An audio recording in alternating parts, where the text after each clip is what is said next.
Hello, good evening, welcome to another episode of Easy 8's Online Painting Club. My name's Danny, and for the next 2 hours I'm going to be sat here with you, keeping you company live while you paint your miniatures, while I paint my miniatures, because that's what this show is all about. It is literally an online painting club, a place where you can come along, make some friends, and just secure in the knowledge that whilst you're trying your best, there are other people out there doing exactly the same. We've got some people that have joined us in the live chat today. We've got Adrian. Hi Adrian, how you doing, pal? We've got Shiv from Table of Horrors. Hi Shiv. And we've got my dad, Jeff, for the moment. A nice quiet live chat, but I bet you it will get chatty as the evening goes on. It always does. We've got something new today on the show. I can see you guys talking about it already. These little crown symbols in the live chat right beside your names with a number tells you that you're the top fan. That's a new thing, isn't it? Didn't know that was a new thing at all until I logged on and I saw your names in there. Had a quick click on it, and it tells you that you're the top fans. I don't know how it works that out. Excuse me, got a hiccup. Maybe it's because you're always interacting with the live chat. Maybe it's because you're active in the channel of YouTube. But I can see you guys there. There's a 1, there's a 2, there's a 3. I don't know what those numbers mean. Maybe that's the hierarchy. That's something exciting, isn't it? You can go crazy over those little numbers. I've got an itchy ear. That's better. Cool. If you like what we do here at Easy 8, or if you find it valuable, or even if you think there's someone else that you know might find it valuable, please do consider subscribing to the show. Of course, the subscriptions, the number is you guys, and it grows naturally, which is great. It's an organic thing. It's a very different show than what you normally find on YouTube, because it's just a social club, really, with very little replayability. Like, I get it, but it's a hangout. It's a place for you guys to come along and make some friends. But we want that community to grow. We want it to have more cool people. Just like all of you guys, everybody who watches this is absolutely sound, and I love your company. But of course, we want it to get bigger. We want to make it cooler and have more friends and stuff. So sharing and subscribing is a great way to go about that. Another way that you can affect the algorithm, if you like, is to hit that thumbs up button. I'll give you just a second while I tidy up my work desk. You guys just go on, hit that little like button. It's just down there somewhere. Go on.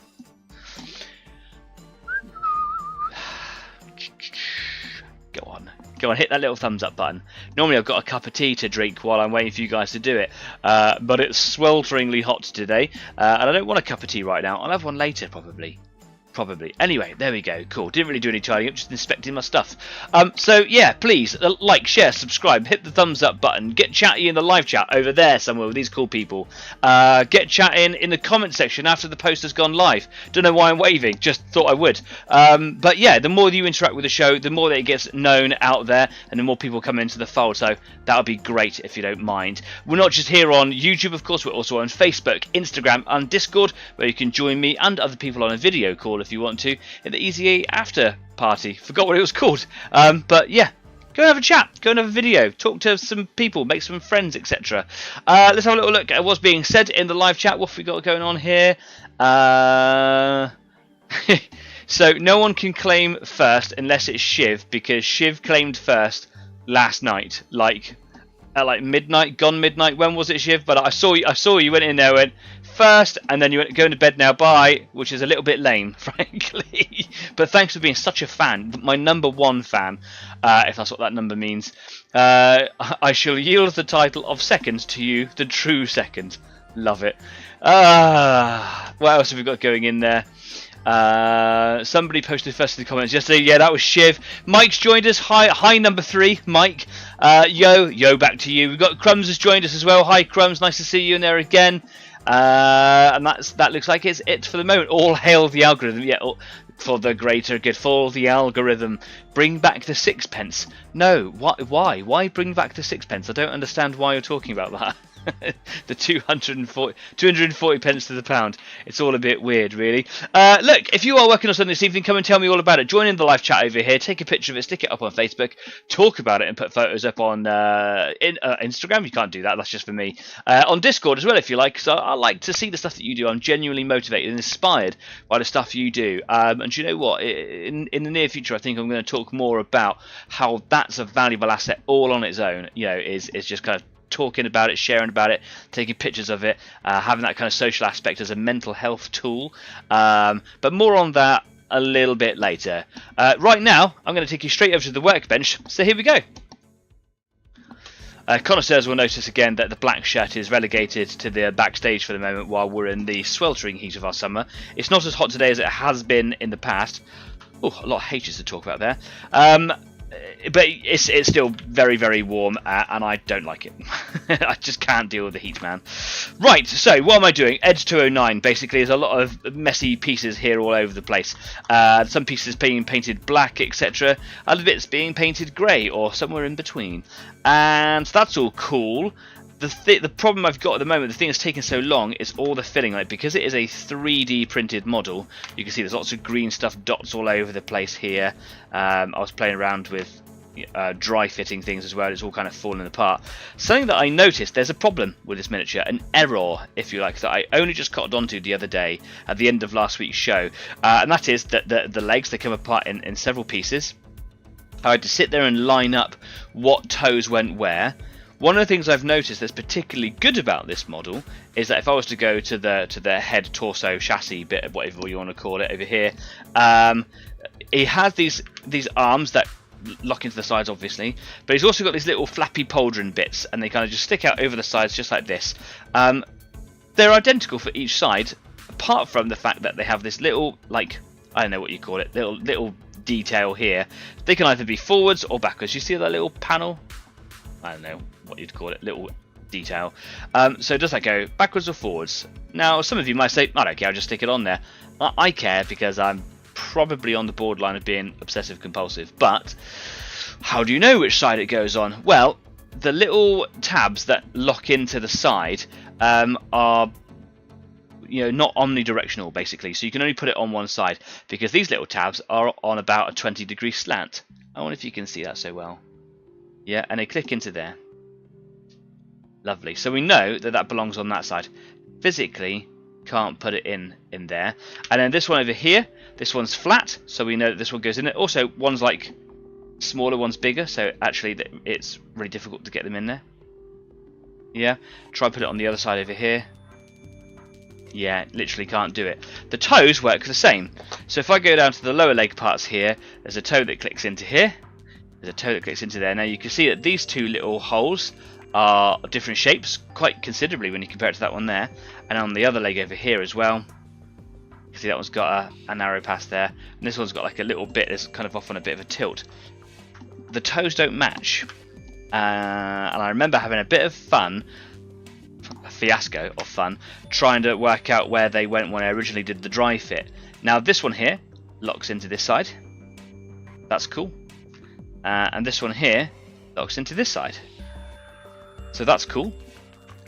Over here, slightly different story. So I've got this one here, which has got the long narrow section that goes onto there like this, and then this one here should have the one that's kind of almost like a square, but it's tilted on its side slightly, and it doesn't fit at all. It won't even fit in there, which is really annoying. Which means that this toe is the incorrect toe for the whole model. So it must be that he had like a load of pieces. The guy who printed it, I say guy is very sexist of me, the person who printed it probably had a load of them on a load of print beds and just accidentally jumbled it up. So yeah, this one is basically, I'm going to have to cut this down so that it fits on properly, and I'm just going to have to try and basically just hold it on the tabletop like this, put some glue on it and slide it into place and make sure that it kind of fits basically. So yeah, that's the little thing that I noticed at the end of last week's show. It's still a superior model to a lot of things that I've played with in the past, and I'm really enjoying putting it together. What I would like to make some marked progress this evening, because it feels like I've been playing with some green stuff now for just maybe a little bit too long. Not just green stuff, there's also like liquid putty here, because the green stuff was taking so long to get it into place, and there were so many little dots. You can see it all over the model parts here. So I went to the liquid putty, which is the Layers liquid putty in a little squeezy tube bottle thing, and I've not had the best successes with it in the past, and Greenstuff is a very good putty. You can see that I've used it extensively on that big ass joint all the way around his torso. A lot of filling's gone into that, a lot of filling. Didn't bother doing anything on the underside because you're never going to see in there at all. Could have done something on the inside, the sockets for his arms, but again they're going to be completely covered up. So basically I've got to try and finish the green stuff bit, and I'm going to intersperse it with little bits of spraying and, you know, airbrushing, whatever, because, well, it's a painting club and it's just fun to paint, isn't it? So I want to kind of crack on with that. Now, the problem that I've had with liquid putty in the past, and I also experienced it last week doing green stuff when I was working on this leg here. You can see where I started sanding because I've gone through the primer and back down to the bare resin. Is it actually started putting the green stuff right out, so it's left these little craters. It sanded the craters down a little bit, but that's no good. I needed to sand the material down a little bit. So I think the reason for that is I was using too heavy of grit sandpaper. I need to go really, really fine. I need to make sure as a part of the actual putting the green stuff in phase that I don't put in too much. I have to sit there and work away too much. I can try and shave a lot of it off with my scalpel. But I think I need to just use a finer grit sandpaper. I think I was using 240 grit. Now, a lot of people out there say that's far too coarse. That's far too coarse. I hear you, but it looked okay. Basically, this is 320. This is what I was using last week, and while it's fine, it's still probably too coarse. You can see that I wrote on the back there, 320. So, what I've got here is all my sandpaper. Where is it? All my sandpaper. I've got a big old pack of it off of Amazon for like a couple of quid. And there's like several sheets of each size in there, all the way from like 80 grit, I think, or 120 at the very least, because 120 starts over here, which is obviously the coarsest, hardest. That's too harsh. That's for doing like print lines on FDM prints and things like that. It goes all the way down to 3000 grit, where it's almost as smooth as toilet paper. That's barely. That you're going to get mirror finishes out of that. That's a wet and dry stuff that is there. I don't know why the backs of them are blue. Maybe blue signifies it works better with water, or it's just a higher grade, so they've put it on that thing there. I've got 3000, I've got 2000, I've got 1000. I think what I'm going to do is I'm going to try maybe like 800. Maybe I could get down to 600. Yeah, I could try a bit of 600 here. I think 400 is probably still a bit too coarse. So if I went with a little bit of 600, and just see where we go with it, basically. Slide a little bit out. Where's my Stanley knife? There it is. Stanley. Lush. I can pop that away. I just got to cut that in half again, I think.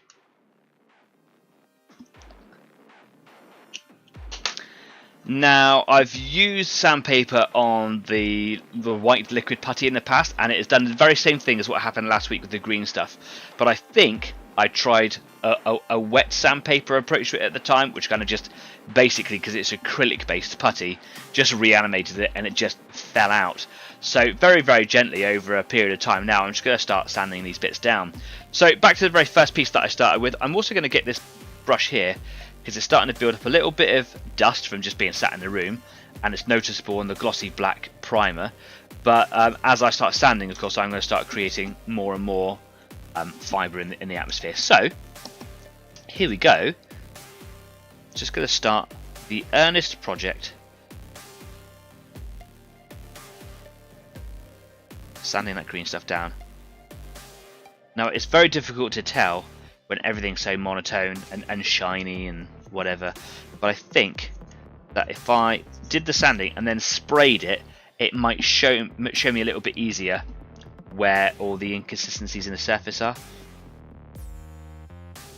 And maybe I could just use the edge of the sandpaper because it's got a bit of a lip, isn't it? Will it catch? Yeah, there's a bit of an edge there. And because I'm going to be doing such fine spray work on such a finely detailed model, any little lip will show up as a part of the painting.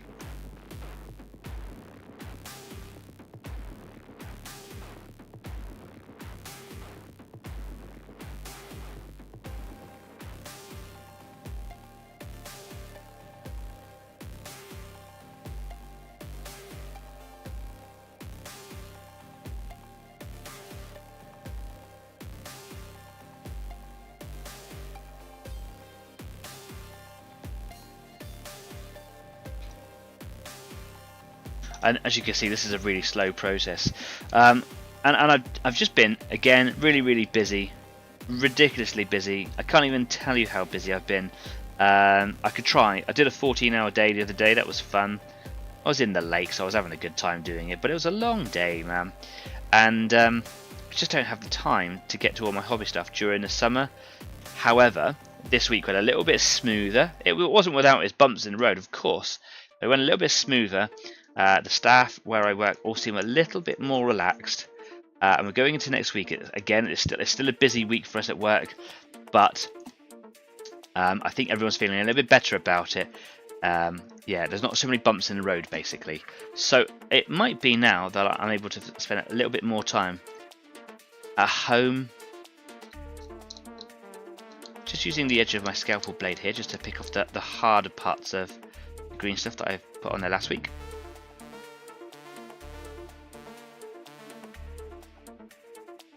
So that the very fine sandpaper doesn't have to do all the heavy work there.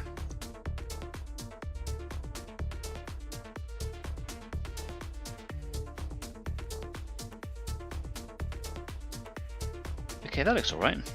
Getting through that a little bit faster than I thought we would actually, which is kind of cool. Still needs, you know, a little bit of primer on it to see if I've missed any areas though. Every now and again I'm just holding it and I go like, oh yeah, I can feel that. I can feel that. But the details on this model are so small, so fine, that if I go a little bit too crazy with the sanding, I'll probably end up losing some of the details, and then it'll look rubbish, right? And then everything would be for nothing.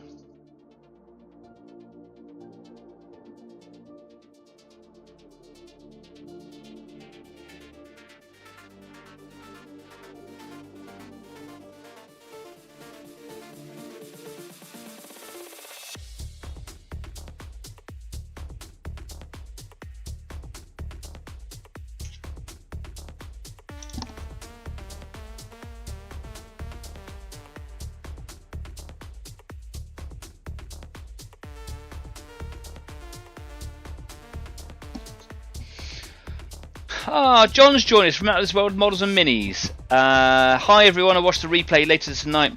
Hi John, thanks for coming in once again, pal. I hope you're doing well. So busy, I don't get to connect with the community as much, as well as not really getting to the models so much, and I'm really apologetic about that.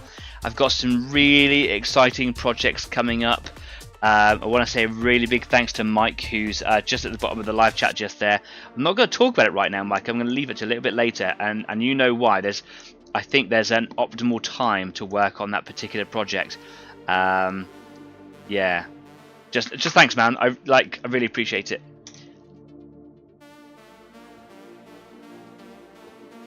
If anyone, of course, is interested in just watching a dude make some really cool models, you should definitely go and check out of This World Models and Minis, because John's a really swell guy. He's got a really, really cool channel, and it's really growing as well. It's accelerated in the distance ahead of me, and do you know what? I've watched him and his ability grow over the last few years to a pretty good painter, to an outstanding painter.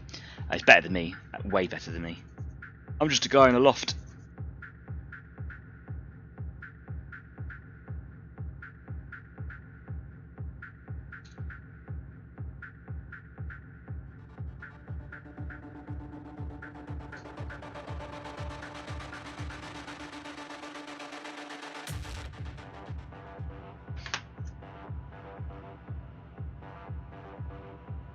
Where I've scratched the green stuff there with the scalpel and the sandpaper, it's kind of discoloured it a little bit, and it's making it really difficult to identify if there's like raised areas on its surface. So that's definitely gonna have to wait for a respray just in a little while.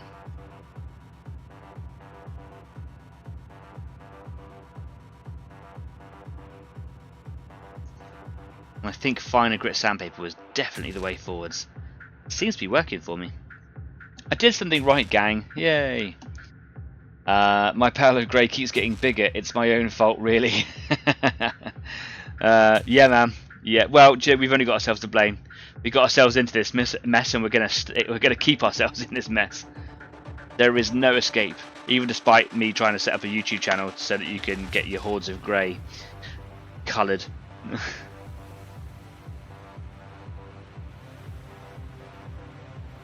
So I noticed a minute ago, Crumbs was saying that he's got some really good news about Jigsaw, your cat Jigsaw. Jigsaw's on the mend. He had some flu. Ah, bless him. Well, do you know what? can you give him some head scratches from me, please? I love cats. I love all animals, actually. One of my colleagues at where I currently work is getting a little puppy tomorrow, and he's very excited about it. Bless him. He's going to bring him into work and sit him under the desk, and I'm like, he said to me, "Are you okay with that?" I'm like, "Of course. I love animals. They're great." I used to work with horses occasionally. Horses are wonderful animals. Some people are very intimidated by them, and I can see why. I'm personally not, but they are big animals. I don't fully realise it until you have to go up to them and like walk them around by the reins or something. It's kind of cool. I like them. Cheers, Shiv. He's a bit snuffly. Ah, oh, bless him. Someone somewhere has your toe. Oh, you mean about the toe on Ed? Right, I thought you were talking about my toes. I'm like, no one's got my. I've got my toes are accounted for. Thank you so much. Yeah, there's someone else out there with their own little painting club channel, somewhere in the big wide world, who's going like, yeah, I've got 2 toes that are exactly the same. Maybe he's on like a warehouse floor or something like that. Who knows? It's not the end of the world. Like it's still like a good toe. The toes all look very much the same. It's just like how it lines up, I think. But it's not going to cause too much of a dilemma. All of that feels extremely smooth. The only bit I can't really work out if it needs anything more is this little bit here. So that is good news, because I thought that was going to be disastrously difficult. So pop that over there. Do I need anything on that? Yeah, I do. Okay, cool. Back to that one. Now, do you know what? I'm going to do that now, because this has got that white putty on there. There was just a few little holes on just that side, if I remember right. Yep. Bit of a dust off. Let's see what happens with this grade of sandpaper.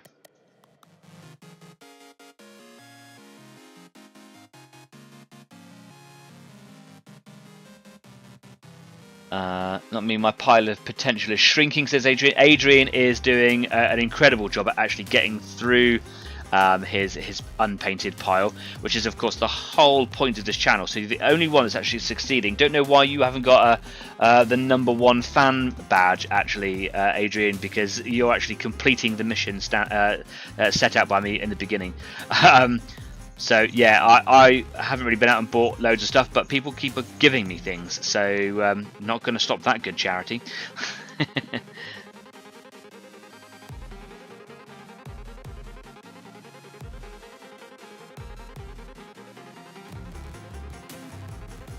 It feels like it's done a pretty good job, which is nice. I can see little focused spots. So if I point with this pointy thing here, so this area here that I'm standing, wonder if you can see, if I bring it up close there, the autofocus isn't on. So anyway, but you can see there's a concentrated white dot here, one here, and those are the little holes. You can see the easy ones to spot here and here, right? So that's where there is more material, because it's gone deep inside of the hole. I say deep, it's in there by about a millimetre, if that. But as I'm sanding it flat, and it goes patchy across the whole wide area, but you've got those little areas of concentrated colour, tell me that, you know, they are filled properly.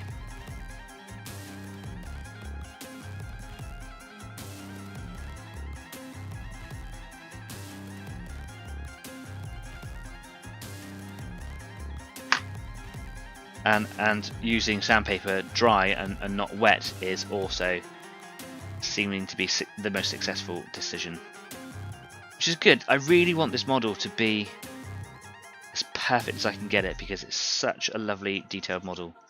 It's so detailed, it hurts my face.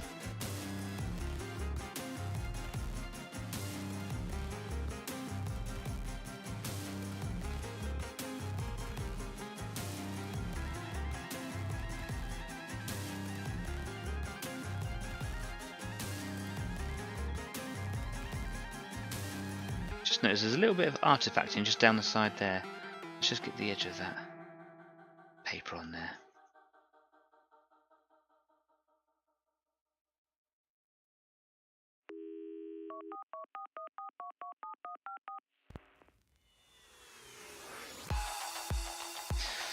So while I'm not going to have everything, all the green stuff, all sanded down tonight, I'm going to try and get as much as I possibly can done today. Obviously, there's going to be a lot more on that big seam on the headpiece, But I would start getting some bits completed and actually moving on to the grey section as well. I don't think there's any reason why we can't be doing that today.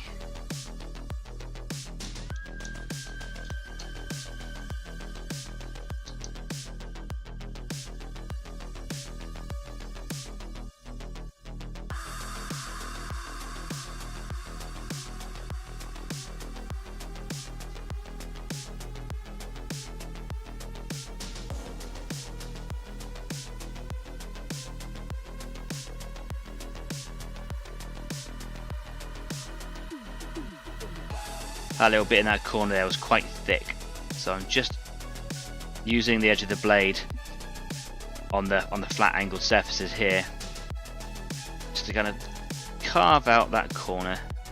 It's just a lump of the material that's just gone in there basically. Sandpaper wasn't touching it. There we go. Cool, that's that bit done. Okay, so we're moving through things quite quickly then, that's great. Anything on these arms?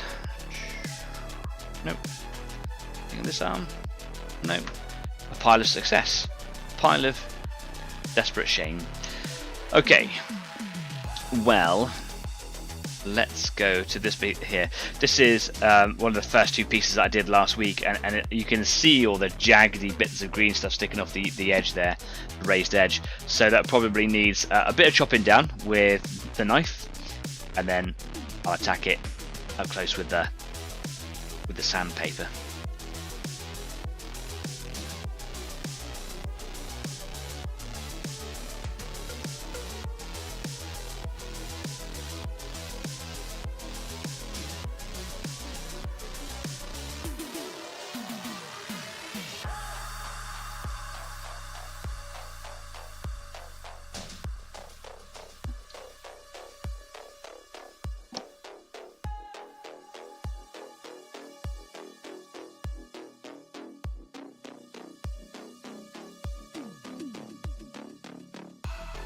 It's very tempting to want to go really crazy here, but you can see the danger here, like not to myself but to the model, is that if I'm going this way I could easily cut into other sections, so I'm still going to try and take my time with it.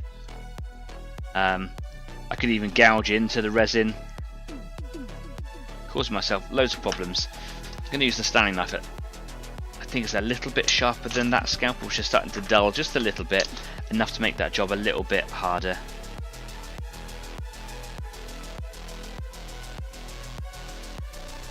Stanley knife's got just a little bit more guts in it.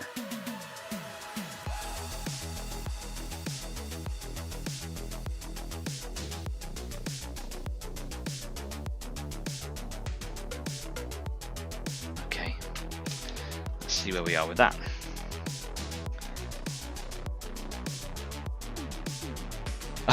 Shiv says, I wasn't going to get anything else for a while, then they announced Horus Heresy 3rd edition. Are they already on 3rd edition? Oh, they're picking up speed. I heard a rumour just made up that the person with your toe loves short sleeve shirts. Oh, I thought we'd left that behind. Okay, yeah, cool. Do you know, here's the thing. Love a t-shirt, can't stand a short sleeve shirt. Like a button-up polycotton, I just can't stand them. They suit some people. They don't suit me. My old boss used to wear one. Ben, if you're out there watching this, mate, hello, pal. I miss you. And just short sleeve shirt shenanigans, that's really hard to say.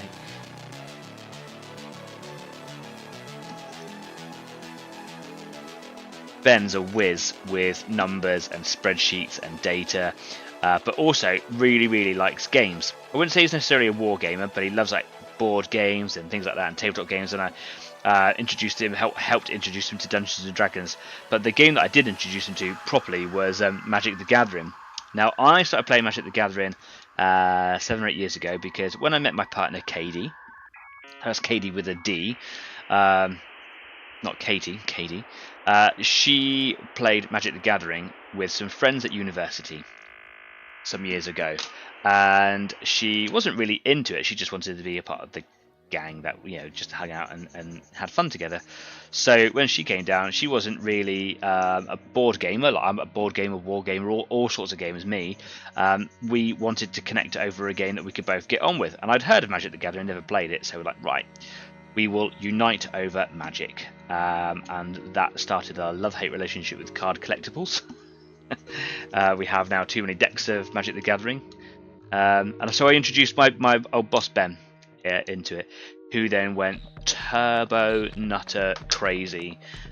Where it's got like limited edition packs, individual cards. It just loves it. But because he's so good at numbers, like he's and data, like he can just read the cards and understand the really complex dynamics between all the different sets. And you get these really weird synergies. Beating him is hard, and he loves it. But because he's so hard to beat, no one plays him. For his birthday a few years ago, we got invited to his flat where we were playing some Magic the Gathering, and then like his partner was cooking some lunch while we were playing, and we played a commander deck, and I beat him in about 4 moves, and it was just luck of the draw. I wonder if there's anyone out there who plays Magic the Gathering. Any of you guys play? It's a good fun game. Can get expensive.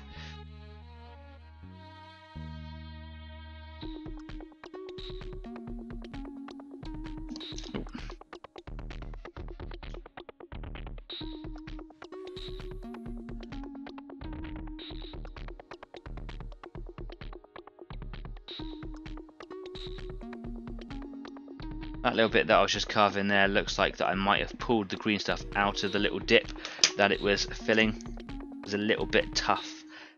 Maybe left just a little bit too much green stuff in that detail. I'll only be able to tell when I've cleaned it all up and sprayed it again.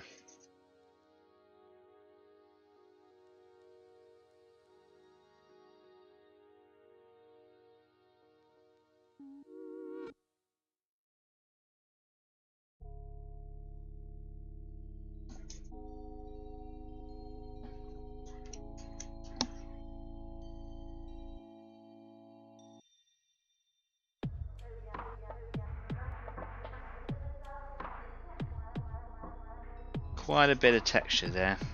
Quite a lot of aggressive green stuff, as you can see. Maybe I need to move into a different part of the sandpaper. Now, here's a mistake that I always make. I want to keep everything clean and make it last as long as I possibly can. Even if I was just rubbing that piece of sandpaper and getting all the debris off of it, I probably expired the grit on it. So it's just going to go in the bin, right?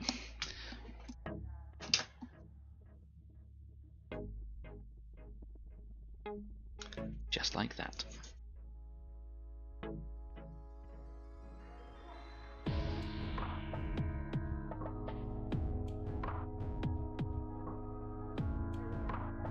Yeah, that's worked a little bit better already.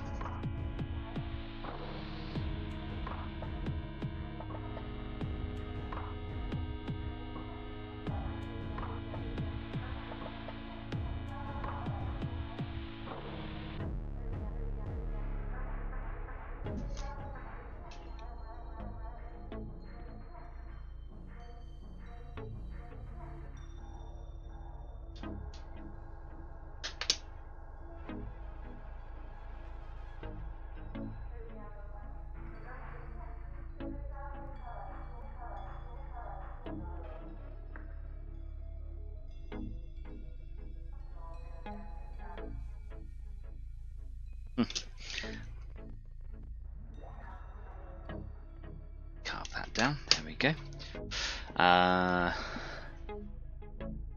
Can it be short sleeves with epaulets? Do you know what? I think I could rock an epaulet. Just one. Don't need two. I don't want to be greedy. What's the rope thing that comes down that sometimes you see on ceremonial uniform? The rope that kind of hangs down from the epaulets. It's completely unnecessary regalia, right? But I think I could rock that.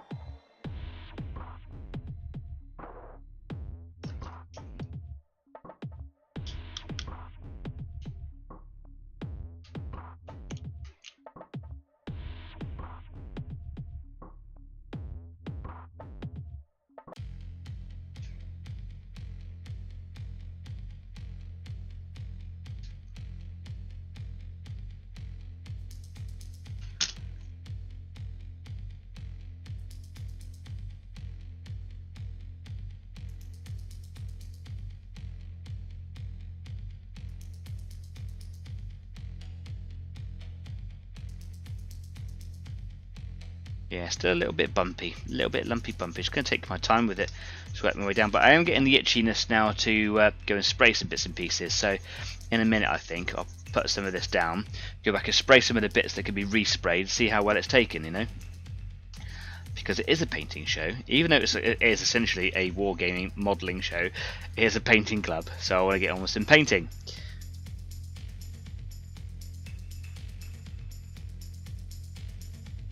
But they always say, don't they, a successful paint job. I don't know if they always say it, I don't even know who they are, but you know what I mean. A successful paint job is one of that's, you know, got preparation. Prepare,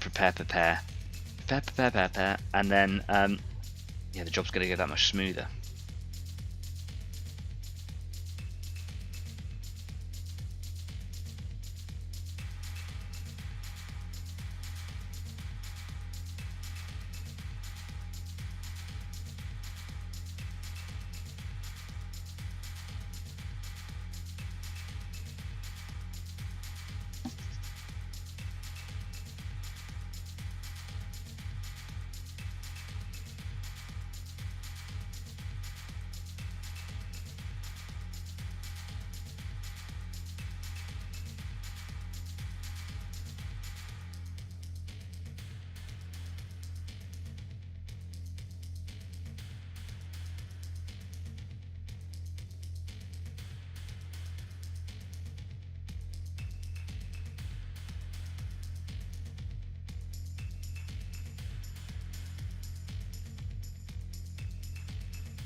It is fun to know that I'm doing all this for preparation. Like I know it's gonna look as good as I can get it when I get there as well. And it's quite nice to know that this is, because this isn't tedious at the moment. Like there's not bits that are really hard to get to, taking the mick with or anything like that. It's just a fun part of the process.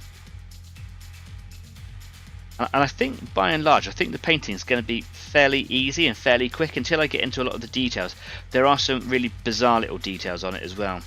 Little silver bits, little red details, some, you know, little logos and widgets and things.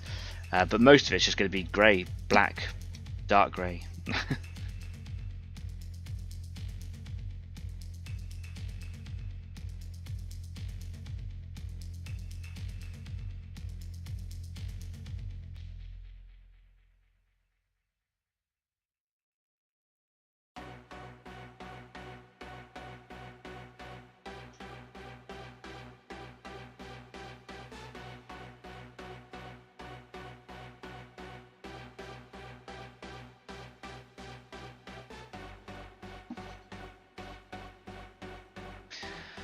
A braid, is that what it's called? It's just called a braid. Yeah, do you know what? Makes sense, doesn't it?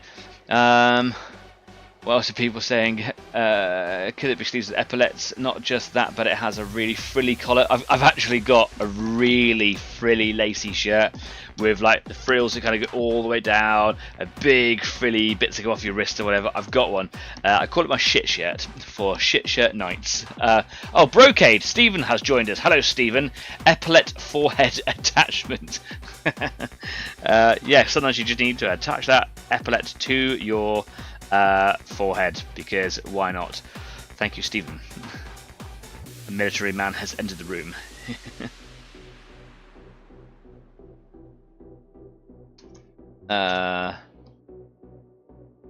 They even made Easy 8 branded insignia ranks. I think we should do that. Yeah. You could wear them.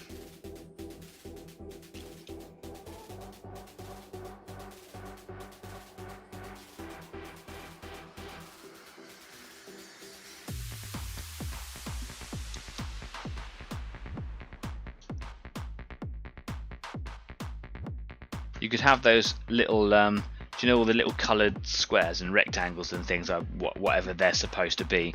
I don't pretend to know, but like they could actually be like your favourite colour from Citadel range. You have lots of different colours. What do they all mean? Oh, you know, really important things.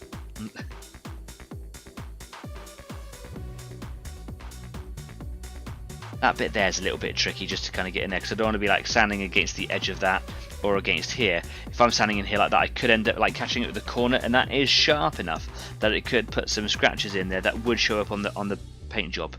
So I've just got to be really careful with how I do that. There's a really big, gnarly bit of green stuff sticking up there. There we go, that's come away. So what I'm going to do here is I'm just going to bend that bit into a gentle curve. Again, I don't want to make it too sharp an angle because I'll end up with some sharp edges that could scratch it.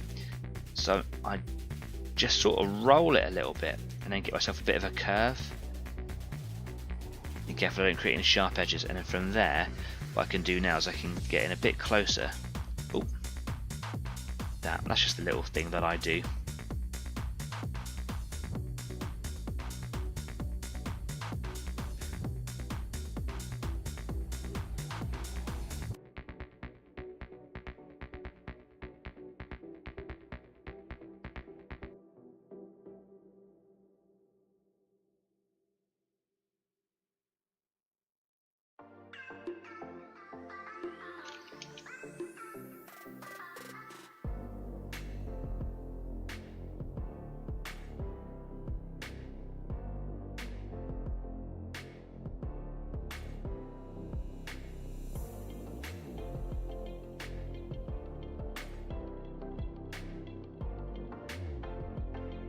I dare say it was unnecessary to use green stuff for all these little tiny pits. Absolutely the right choice for this, but I think on all of these tiny little pits, probably quite unnecessary.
Brocade, a moose?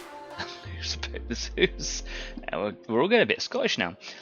You could have kill rings on your arm for rank, like a German tank barrel. Yeah, but if you ever got knocked down from your peg, you'd have to have one lasered off, wouldn't you? That might get a bit expensive and painful after a while. Or you just keep on having to like add more, and eventually you just have like a completely tattooed arm. But I do like the idea of having a tattooed Easy 8 thing, like show your loyalty to the cult of Easy 8. Did I say cult? I meant club.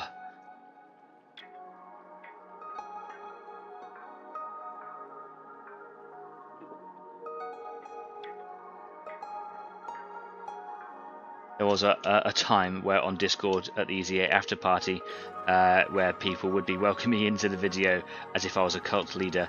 Glad to say we've left those days behind, thank you.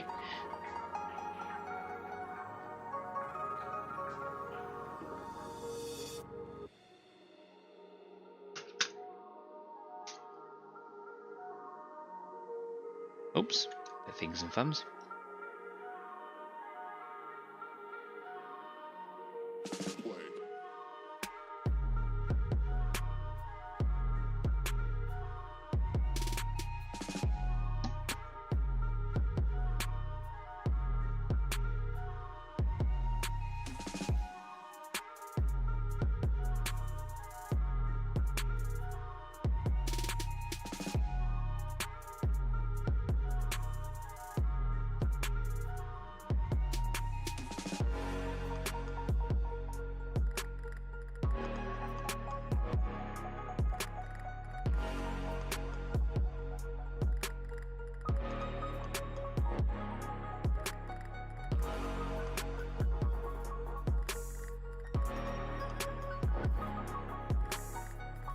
Last little bit is just on this little wing thing, the little cover that goes over for the side toe.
using this tool here to just kind of get the point of it. It's not particularly sharp. If you stabbed yourself with it, it would hurt. But just kind of getting it into some of the smaller details, the grooves, the lines, the creases and things. And just using it to rub it into any of the filler material that's in there. Taking my time with it, it does help score lines and pathways and things. So you can use things other than blades and sandpaper to kind of get a lot of that sanding job done. Just be inventive and take your time.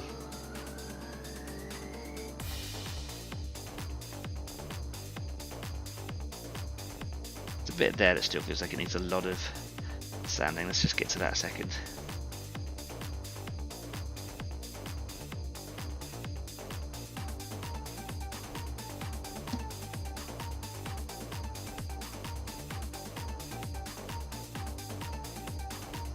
It's a little bit better.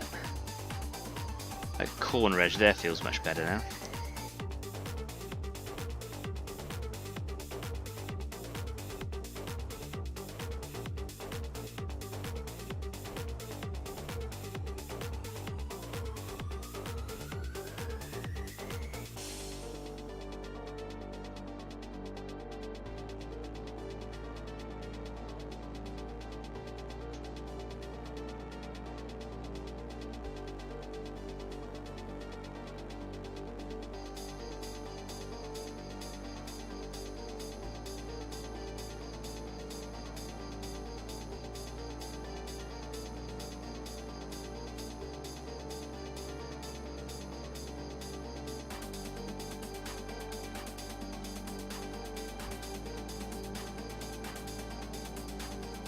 Last little bit for this leg, which is just on this toe here. Again, quite a chunky piece of green stuff. Just going to cut most of that away. Line the blade flat down, flush against the surface.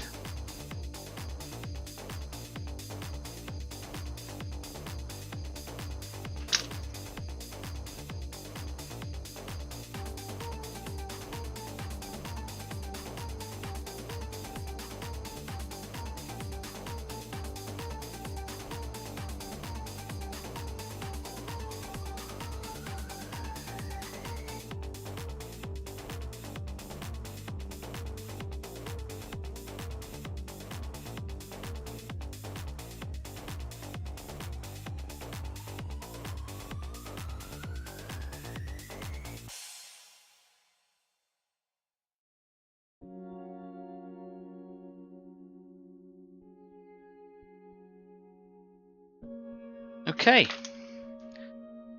successful amount of sanding there so far, which is great. Oh, dusty bits all over the place now. Okay, cool. Getting quite close to having a break. I was still going to carry on for a second. Yeah, getting quite close for a break, and I think I'm going to treat myself to a little adult juice or grown-up juice. Adult juice sounds so bad, doesn't it? Just a little bit of grown juice. Going to have alcohol drink. I think I've deserved it this week. It's been a bummer. Some heavy stuff to deal with. Just busy, man. So working on the back of these guns now. I'm just using the sandpaper on this white plastic putty. Try and take my time with it. I'm hoping if I'm gentle with a fine grit sandpaper, I won't pull any of it out of the little holes.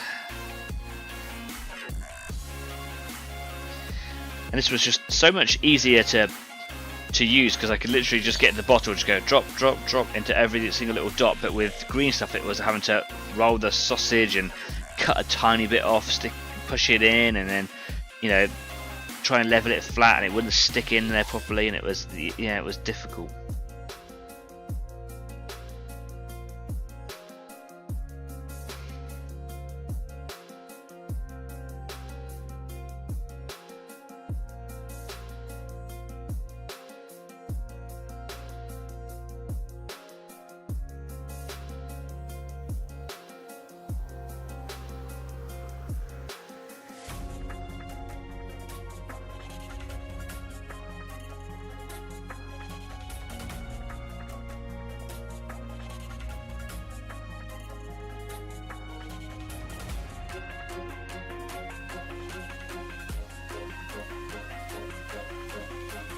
trying to get some circular motions in there with the sandpaper now, just so it I don't get like one grain of, you know, one line of sort of motion.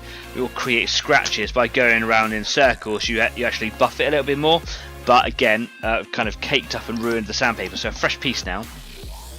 Who has joined us? I've just seen Christoulis has joined us. Catan board commission is still in progress. Hope you gents are staying cool.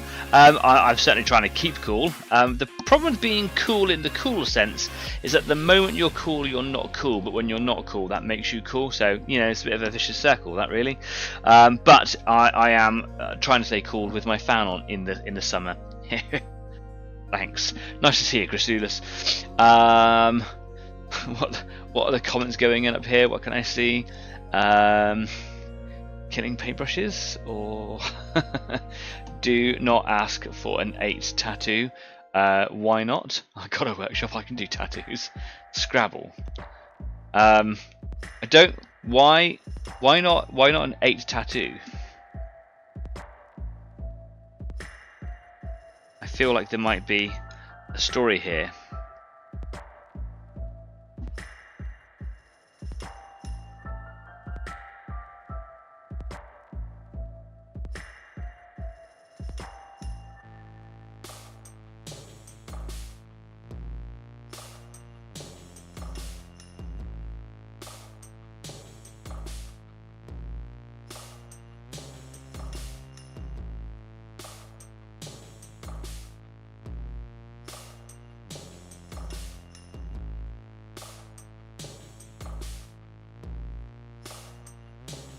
I can see why in the past I might have, and I have no memory of it really, why I might have used wet sandpapers, because it comes away very, very easily onto the sandpaper surface, and an easy way of cleaning it, of course, is just by dipping it in water, isn't it?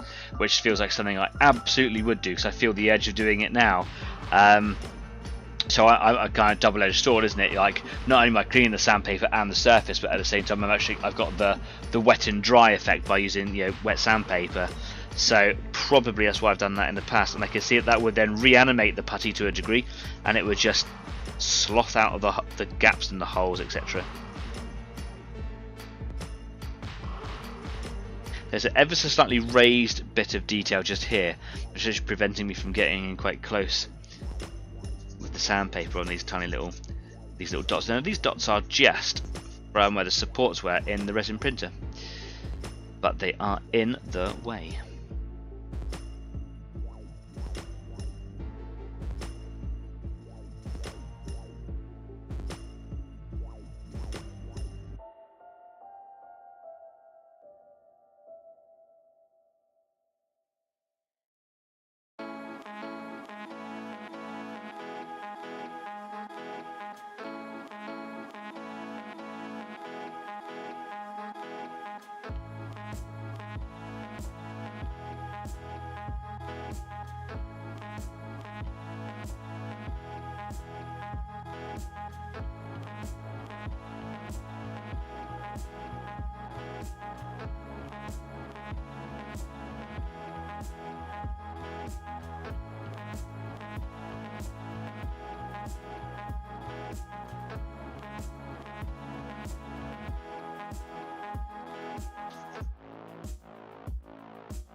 Cool. Seems to have gone really well, which I'm really happy with, obviously. So the only way of telling now would be, you know, get some primer paint back on there. That little bit there could do with a little bit more sanding, which is what I'm going to do now, just before we go to break.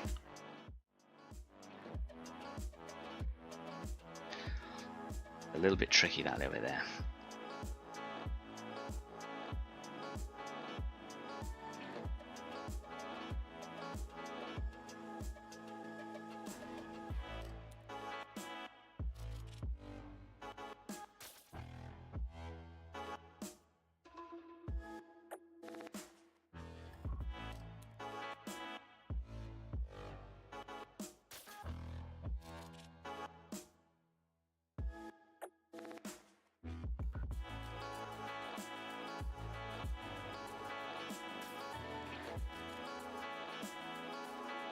I've just accidentally scratched a line into that big patch of putty there, so now I've got to try and sand that out.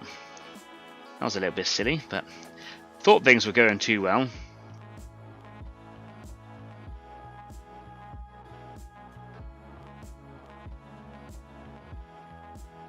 Just use the edge of the knife here and just run that across it.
Still feels a little bit textury, but you know, might be able to sort that out a little bit. Might have to come back and do another pass on that one a little bit later, perhaps. But it certainly looks better than the pitted effect that was on there previously. I'm going to disappear for a few minutes. Going to go and get myself a quick drink. Have a quick catch up with the live chat here. Make Terminus tasty again. My new 40k barbecue joint, says Christelis. That is weird. This is what happens when you leave the live chat for a little bit and you come back in. Like, what is going on in there?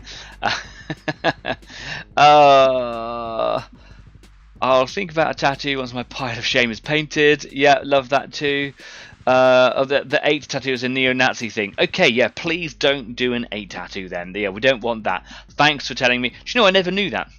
H is the 8th letter of the alphabet, and 8 HH signifies Horus heresy in Germany. Doesn't mean that Horus heresy.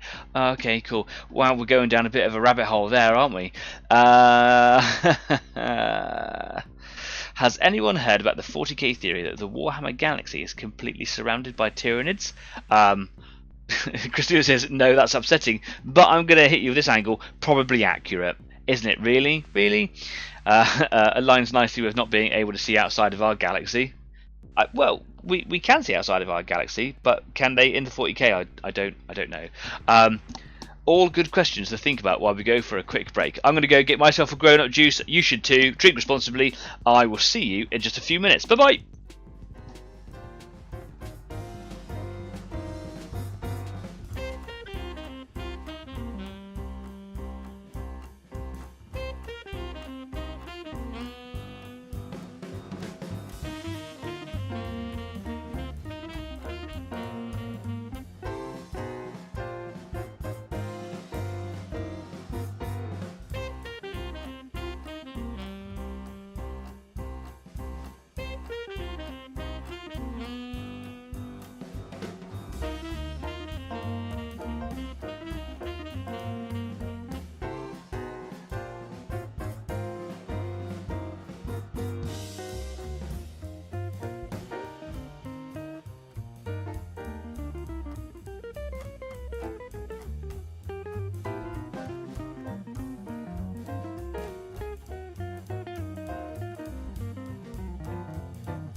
Welcome back. Hope you had a good break. I went and got myself a grown-up juice, just like I said. Classic old vodka and coke with a big chunk of ice in there. Got big fat off ice cubes. Happy weekend, happy Friday. We made it, guys. It's July. Cheers, everyone. Oh, that is the perfect measurement of both coke and vodka. Hope you guys are having a wonderful day so far. Hope you guys are enjoying the evening and getting loads painted. Let me know how you're getting on. If you are working on something, come and tell us all about it in the live chat. If you're watching it retrospectively, stick it in the comments section. Let that vodka go down. If you want to take a photo of it, you can stick it up on Facebook. You can put it on Discord as well, because we're not just here on YouTube. We're on Facebook, Instagram, Discord, and you can join me and the rest of the crew on Discord at the Easy 8 after party, trying to put my words back in my mouth. You know the score. All the links to our platforms are all down there, so if you want to have a little look at those and loads of other links for other cool connected places, people, businesses, etc., go and check them out because they're really cool. I wouldn't put people's contacts up there if they weren't, because you're all cool really, so there's loads of stuff to go and have a little look at. Now, an interesting development with Easy 8. Ooh, the music changed for dramatic effect. I'm buying a house. Hopefully, it's all going through. There is still the scant possibility that it might not happen, as with any purchase of any house, but it all looks like at the moment it's going ahead, which is great. We've been trying to get a mortgage through one underwriter that eventually said no, we're not going to get to, which is fine, and we've got another one who we think is working really well with us. We've got an evaluation in a couple of weeks on that mortgage itself, and if that all goes well, and then with the solicitors, then we will be purchasing the house. I've been so busy, I haven't really been able to think about it or get worried about it or stress, etc. So it's all going quite smoothly. But it does mean that I've got 20 years of life in this house that I've got to move. It's only a short distance. It's only about 6 miles away in a beautiful little town. It's a really nice place and a wonderful little house. But I've got to get everything ready and I've got to tidy it up and pack up this studio, because it might be that we get a very short window to get everything done, and I want to make sure that we are prepared and ready. What would be really annoying is if we get everything ready, packed down, and then we don't get the house and we have to unpack everything. Excuse me, so this week is going to be the last ever Easy 8. It's not the last ever, it's just the last for a couple of weeks. I'm still going to be present online. I'm still going to be doing very short videos. I might even be able to pack up most of the stuff in the studio here and be able to run a bare bones video like the good old days, maybe from my laptop and a cooling tray and things like that. But in the format that we know it right now, this is going to be the last week, just because I have to get my life affairs in order. And it coincides with summer quite well. Summer always takes a big dip in views because people are outside and enjoying their life with their families in the sunshine and going off and watching sports and just living life not in your attic painting miniatures like a sad man. So yes, this is the last week that it will be run like this, and I will still let you know week on week if I'm going to be present properly or not. And if I'm not going to be present, I might just pop on my phone and just say this is what I'm doing, this is how it's going, and still kind of connect to you. And this is what I was talking about just at the beginning of the show, and I've spoken about this lots before in the past, which is the mental health side of what we do. It's not just a hobby, is it? It's an escapism, and it's a safety net, and it's a mode of safety for some people. In the very, very original days, going right back to the day one of Easy 8, it was just something to do to get through COVID and to connect people and bring people together. And I was just gonna stop it. I wasn't very good. I don't think that I am still very good. I enjoy it, but I thought, I don't know if this is gonna last, if this is gonna be a thing. I've had my fun. It connected me. It got me through COVID. And when I said that on the show once, there was a massive outcry of support and people desperately going please don't. I need this time. The show, and it works for me exactly the same way. The show is a means to an end to make sure that I get 2 hours at least a week painting and doing my hobby stuff. And I've got so much more done than I ever would if I hadn't done. It's still not a lot, but there are people out there that rely on this show. That's not me being big-headed. That is people contacting me saying, please, I need Easy 8 and its community and the lifestyle around it. I heard you. I'm not going anywhere. I just need to go away and get my house in order, and I'll come back online. And I still want to be there, I still want to connect with you, I still want to provide you at least that very brief touch point at least once a week. And it might be I just pop online quickly on my phone and go, hi, I've done some more green stuff today, or I've painted this colour, or whatever. It might be that I'd be able to get my laptop out and a couple of other cameras, and I do a little bit in the living room, perhaps, or whatever. But as it stands right now, this is probably the last time that you're going to have an Easy 8 show in this attic, in this format. And I wanted to be very clear and transparent about that. So make sure that you're subscribed, not just for the subscription sake of it, but because it will tell you whenever I go live, because I might just do surprise little videos here and there, even though I'm not going to be so busy at work in a few weeks time. I'm going to have a different type of busy. We've all got lives, and it's really important that we carry on doing the fun, cool things that we look forward to. I can see that Shiv's put in there, I am very grateful for you and everyone here. Coming here and everyone being here is so helpful for my mental health. So thank you, Danny, and thank you all. Bring your own bag purse. Yeah. One of the thank you for the kind words. Like, I really appreciate it when people reach out and say things like that. Yeah, I hear you. It was never, ever the original intention of Easy 8 was, I never even thought about the mental health thing. It was just about making friends. I suppose in a way that very much is mental health, but I never thought about it. Now, myself and Grant from Overlord Games, you should definitely go check him out. He's got a link down there. Hi, Grant.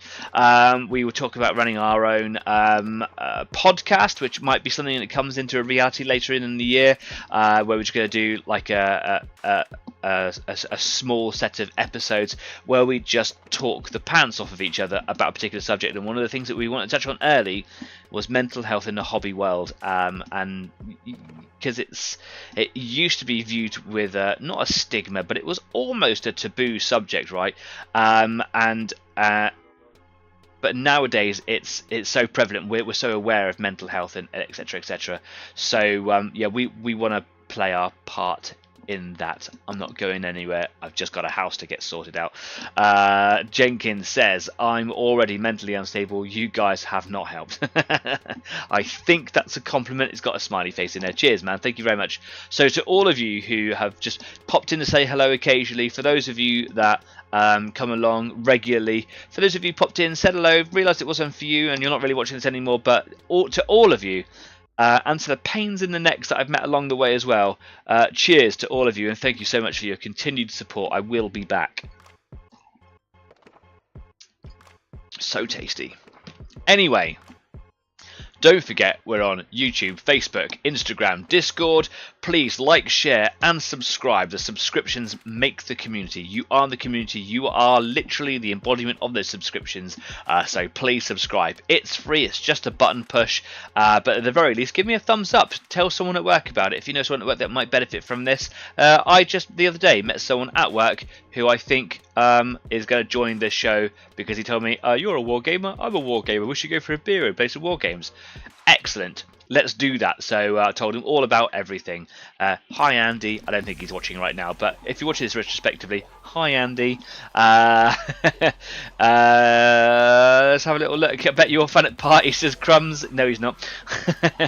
He's out there with his acetone. Gonna have to make Crumbs steam for me when he paints soon. Stream for me when he paints soon.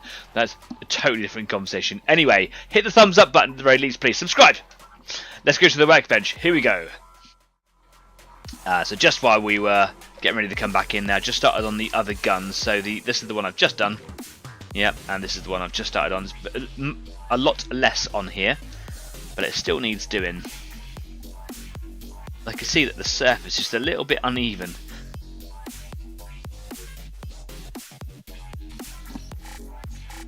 I suppose like people who are into resin printing have to be really particular if they want to get like highly detailed models out with minimal damage. They have to be really careful about how they orientate it in the resin bath, how they break that model down to different components and how it all goes together. Must be a really tricky thing to think about. I've done FDM printing. My FDM printer is pretty much dead. It's available to anybody for free for parts. I think the adapter it's got a crackly sound in it, which doesn't make me very happy. In my house it's making a clicky fuzzy noise all the time. It's a big ass adapter, so there's some voltage going through that, I can tell you. and to buy a replacement for it is like triple figures. I just buy a new printer, right? So yeah, not right now though, because I'm buying a house. If I haven't made that abundantly clear already.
Okay. I think that's good enough for now on that piece there. I've got a few pieces left, but I'm actually itching to do some painting. This piece here looks like it's mostly okay. There's a couple of tiny little bit of green stuff on the side there. Look. This bit here's got a bit more going on it on the top up there, but on the side of the piston rams there was tiny little bits of green stuff being used in there. And then closer inspection I realised that there were some pits on these bits. That's going to be really tricky because there's lots of like details and lines and things around that are actually raised surfaces that's going to prevent me from getting in there. So that might be a tricky one to do, but not many, just on there. And then on the other side there, a little bit more, you can see it. So those are some bits yet to be sanded down, but I'm really desperate to get some painting done because I like painting, I suppose. So I'm going to move the grey bits out of the way because I'm actually going to paint some black. I don't want any kind of overspray or anything like that right now. Sam's joined us. Hi Sam, how you doing, pal?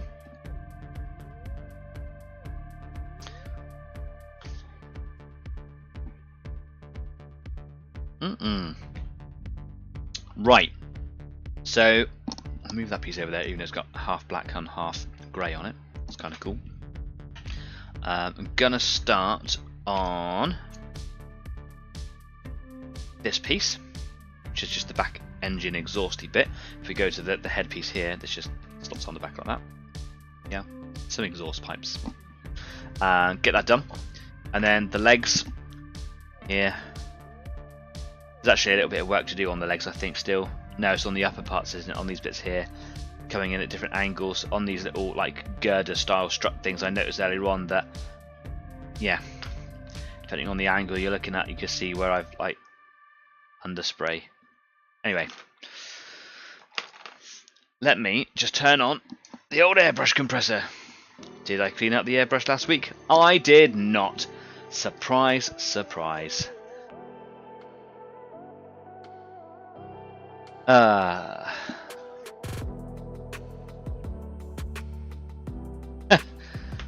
There's a Crumbs saying, okay, shave if you want, but it's not going to blow your mind. It probably will, Crumbs, because actually your painting is better than you think it is. And frankly, if I can run a stream, anyone can. It's not that hard. Like I say, I'm not very good at what I do. You guys are all very kind and say that I am quite often, but it's not the truth. I can handle it. Let's just have fun, man.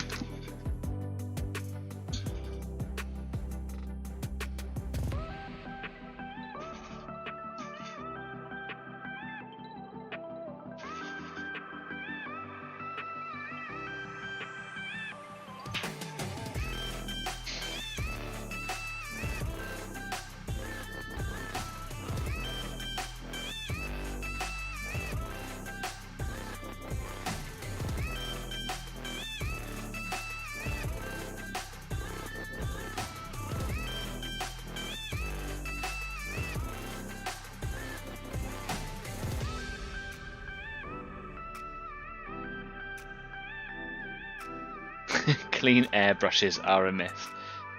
Created by Vallejo to sell cleaner and flow improver. Oh, the Easy 8 Illuminati.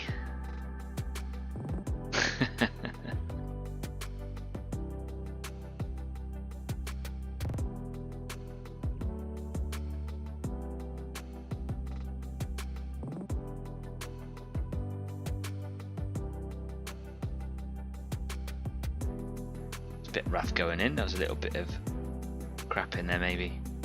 Push it through that way and see if anything comes out. Quite unusual. No, alright, it's fine.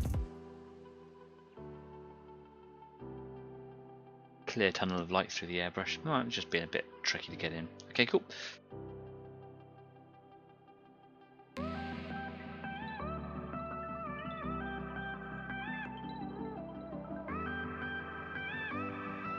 Okay, got a good action on that, that's fine.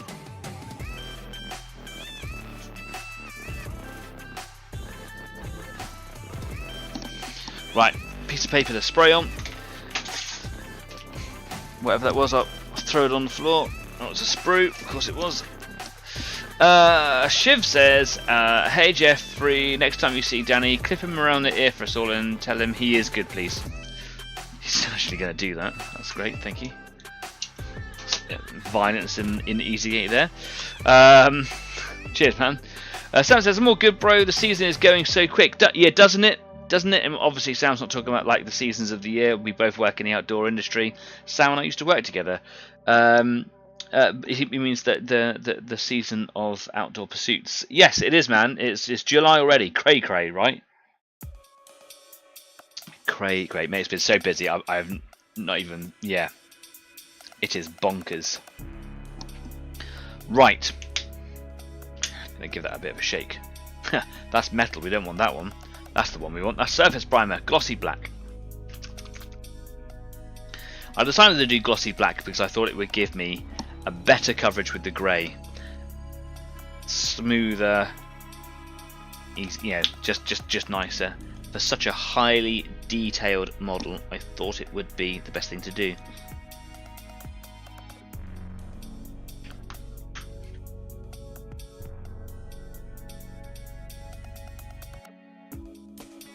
Flow test is good. Throw that on the floor. Love it. My screen is very small. Let me enlarge that. That's better. We need to have a proper catch-up, says Sam. Yeah, you're absolutely right, mate. Buying a house. When I bought the house, you're coming over.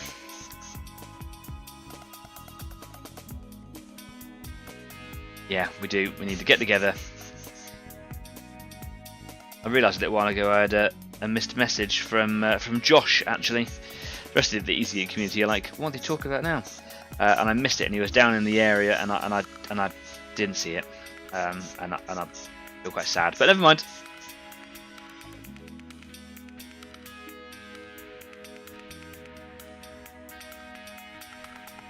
How is your season going anyway? Is it as good as you could have wished for? Is it as good or better than the old days?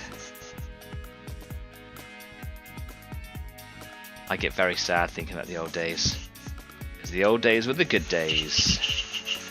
And while I'm very grateful for the opportunities that I've got, they were their golden days, weren't they? I loved it. We had it good, man. We had it good. Right, that's one piece done. Looks like it's very neat. I'll come back and have a little look at it properly when it's dried.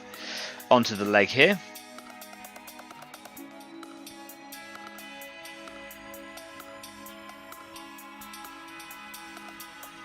I like the way that this kind of, it's almost like ASMR, isn't it? Like it looks really ugly and untidy right now, but the couple of passes of the airbrush fixes it all.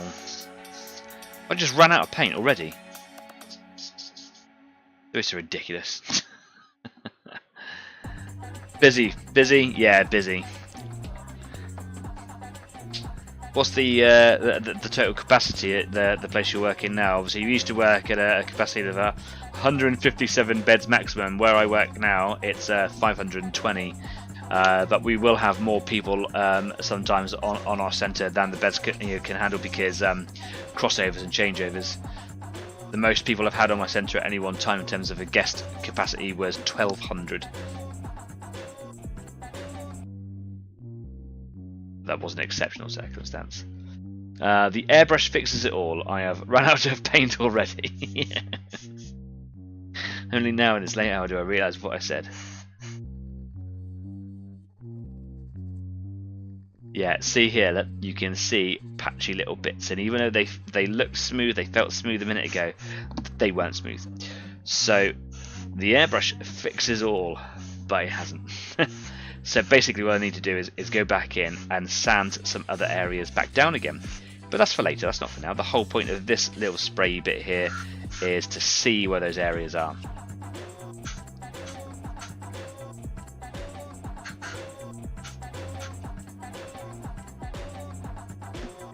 Much better though than it was. That bit there is doing my head in actually already.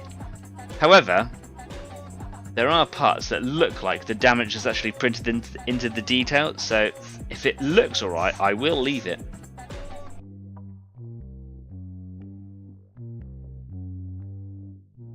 Yeah, there's quite a few areas on there. I expected it to be the case. It would have been a miracle if I hadn't missed anything, so yeah. All day in the sea, says Sam. That is epic. Most of my day is spent walking around or sat in front of a laptop. It shouldn't be, but it is at the moment. We're just exceptionally busy.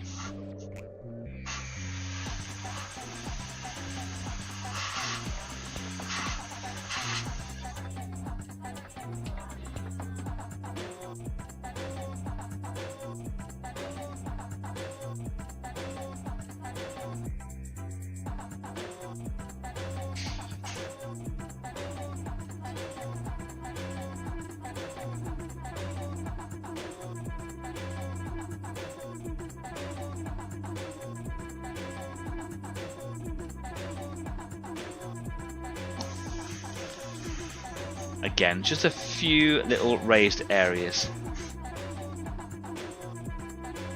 I'm okay with that.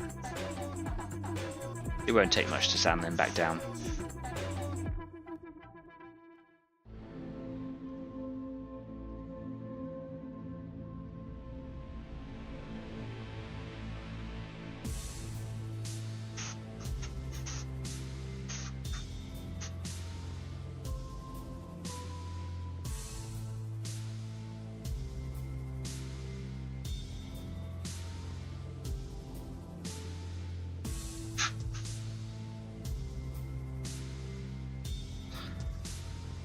Okay, another leg down. It does look so much better, but there's just a little bit more to do on it. And I could do this tomorrow morning. I've got the weekend off now, man. Isn't that cool? So that's looking pretty good. Happy with that first piece.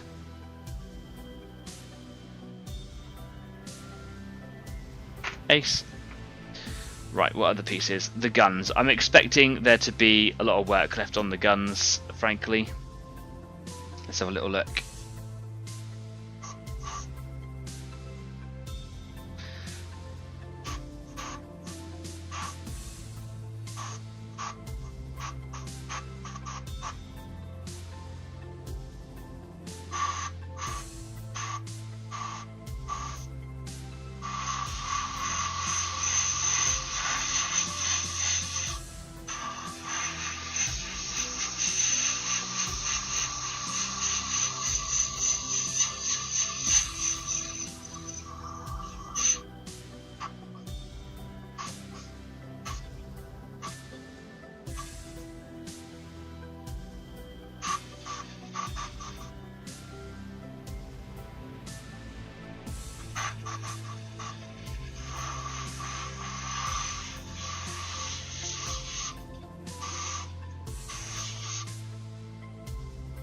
Couple of little lumps and bumps, nothing major.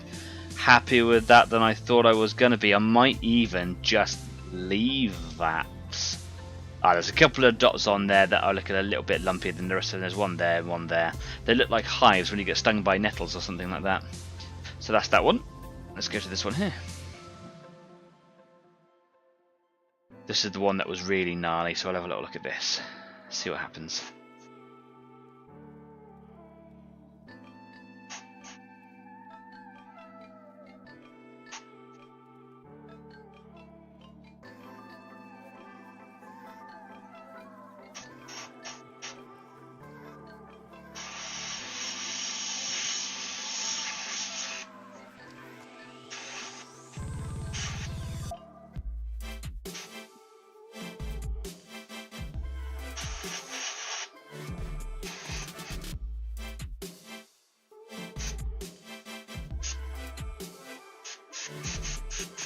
Some little areas that I just missed, I just spotted, so I can get in there now with some primer. Love that.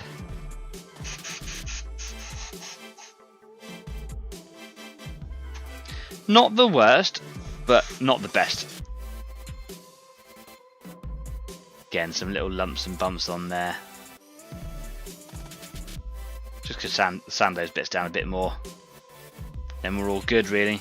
They're at the bottom anyway, they get a position like that, so they'll be really difficult to see, but I'll know it's there, and I need to get rid of it. Cool. Go back to this piece over here. Do you know what I am going to do? I am going to get some black on this headpiece here, because it's easier to see the gap, so that I filled and the bits I haven't filled. So, also, just want to get his first layer on there, right? So let's do it justice.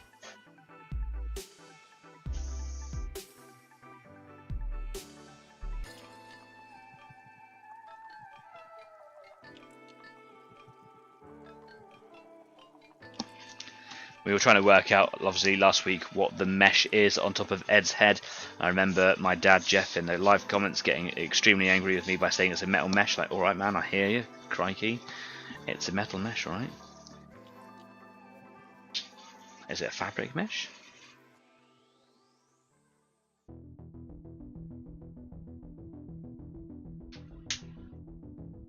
Oh, more vodka, why not?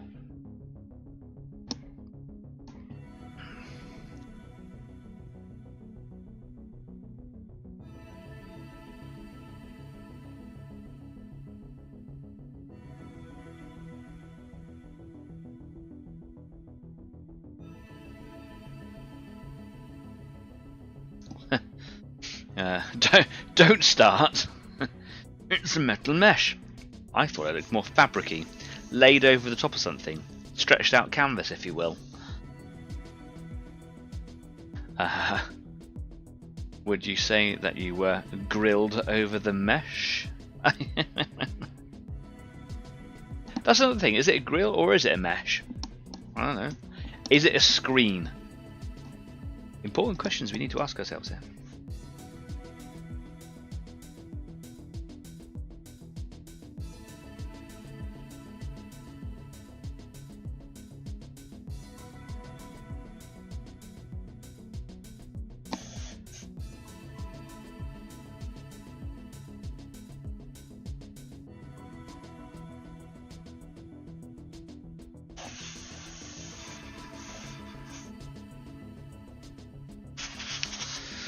Anything as a grill if you cook with it. Okay. Is it?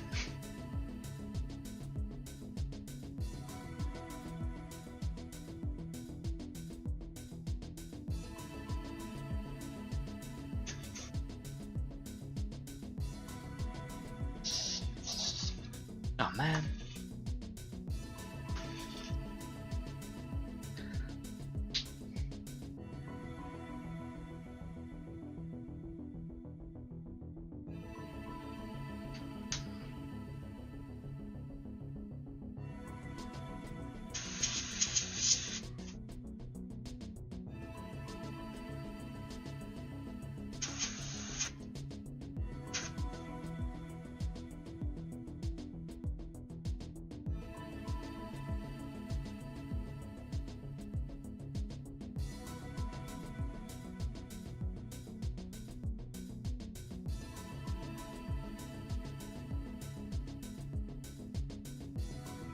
Seam isn't as bad as I expected it to be from the early days of playing around with this model, but it's still quite a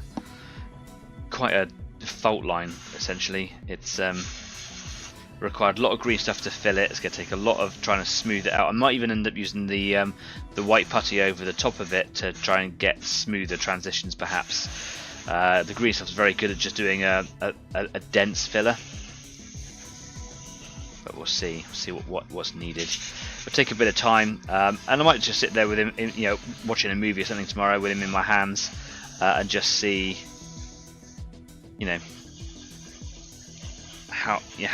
what I can do just sitting idly, basically. Put a movie on, sit there, watch the telly, and bit of sandpaper. Just take your time.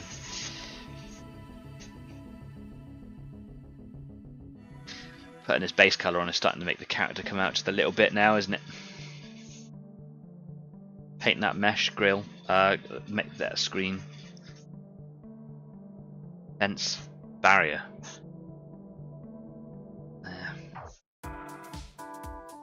And I might keep it this glossy black when it's done all over, because that's kind of what it looks like. Yeah.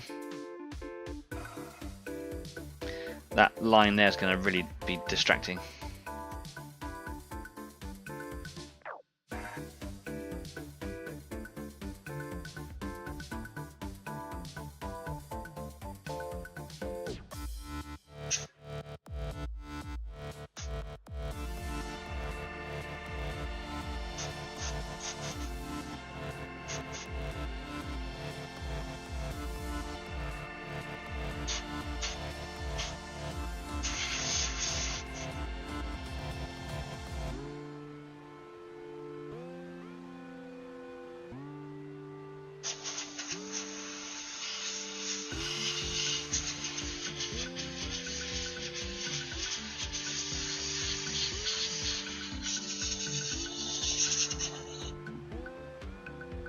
Now that the paint's going on there, and it's covering up the hole a little bit, the big gap, and it's covering up the different colours of the resin to the green stuff. The gap in it doesn't look so bad. It's still a big old gap, but it's just, I suppose, because it's all one colour now, and the shadows are kind of hidden in the glossy black. It doesn't look so contrasty. It's not so imposing. Ran out of paint again. Big old miniature is Ed.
Not much to talk about when you're painting something like this, is there? But it is still fun. It is all still coming together. It is looking less like, not like cheap resin, but it's looking more like the cool thing that he is supposed to be. This resin, you know, while it is functional, doesn't suit Ed at all, does it? Like, not that that matters. It's a model. Just get paint on it, right? But yeah, starting to, you know, be all blacked up like that is looking really, really cool. Mike says, what will be the silver paint of choice over the black? I'm not gonna. It doesn't actually have an awful lot of silver on him, so he is grey, and this is the grey that he has painted. It's simply grey from. Is it Ammo Mig? Yeah, Ammo Mig, and that is the perfect colour for him to be. There are little bits of silver details on him, etc. Two of the bits that really stand out are these little efforts. So this is the bit that goes under here like this, and it has his legs on it. There are these little details, whatever these little things are. They are bright silver. They are actually some of the most silver things on there. There's a few other details and things on him, but for that silver, I'm probably just going to go with straight up chainmail, or I will use this metallic here. Unfortunately, while this is a very good metallic paint, this isn't the brightest silver. This is steel, so it's actually quite a dark silver. So if I want something really, really bright, I could just go straight down to something like just silver from Vallejo. I'm unsure yet, and it is the biggest question in terms of painting him that I've got, because the silver that's on him is almost chromy, but there's not a lot or large areas of it on him. He is almost silverless.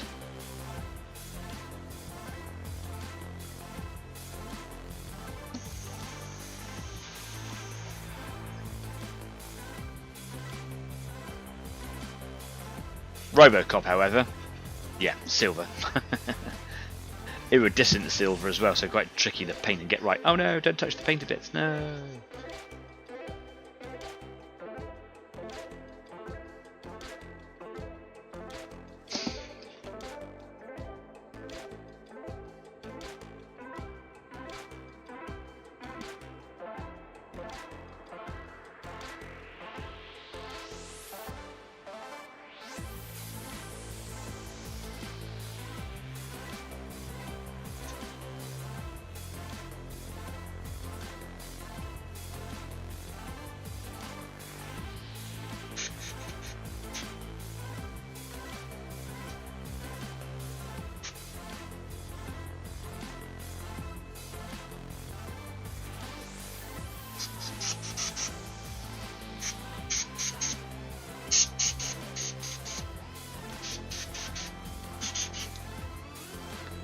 Looks kind of cool, doesn't he?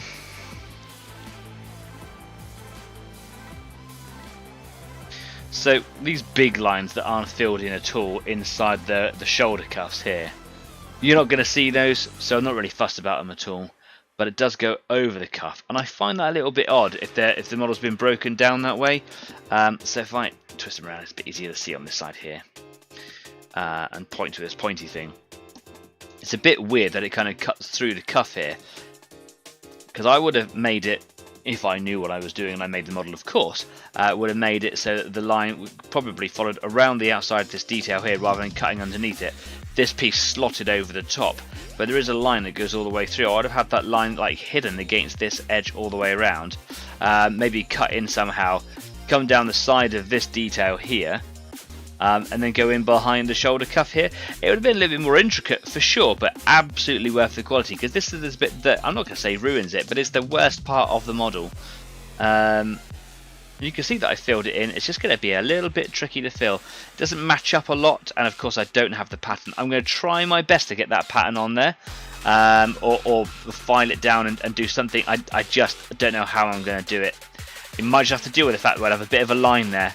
I can sand this down a little bit. I can use this tool to get in here and kind of get these little gritty bits out like that. But otherwise, yeah, there will be a line on him. Hopefully, he's going to look absolutely cool anyway. And anything like that is just going to be minor, you know. So I need to hold him for a minute because he's still wet. Give him a bit of air. There we go. The next part now is I've got to glue the exhaust on the back, because it now can all be held together. Less components. So before I do that, I will just some sandpaper on there. Just take off the paint that's in there, so I'm not gluing paint to the model.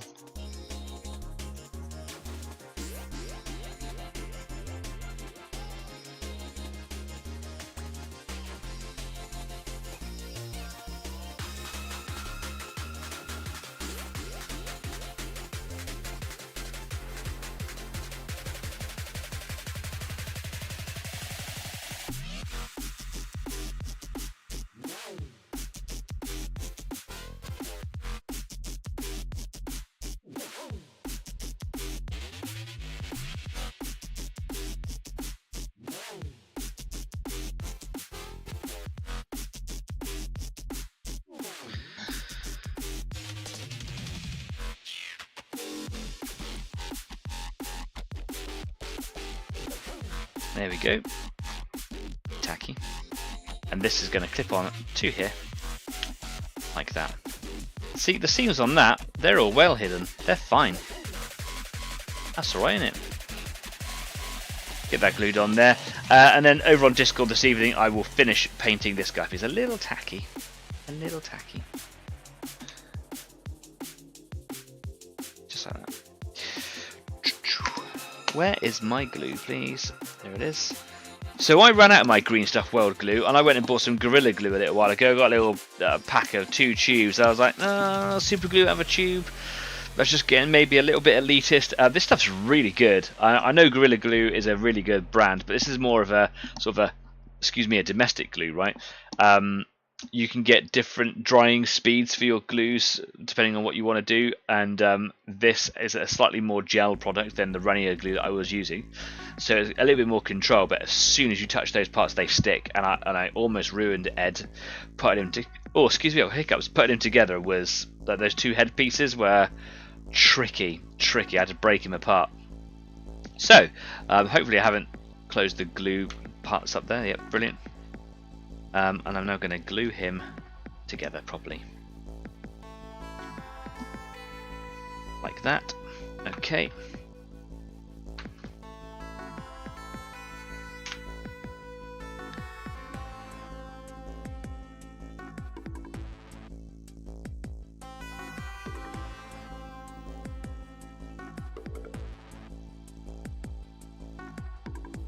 And the thing is here, I don't actually need tons and tons of glue.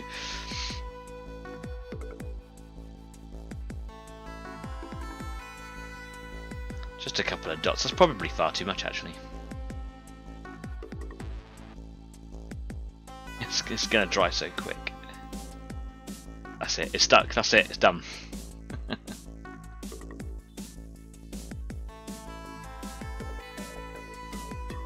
That is all flush.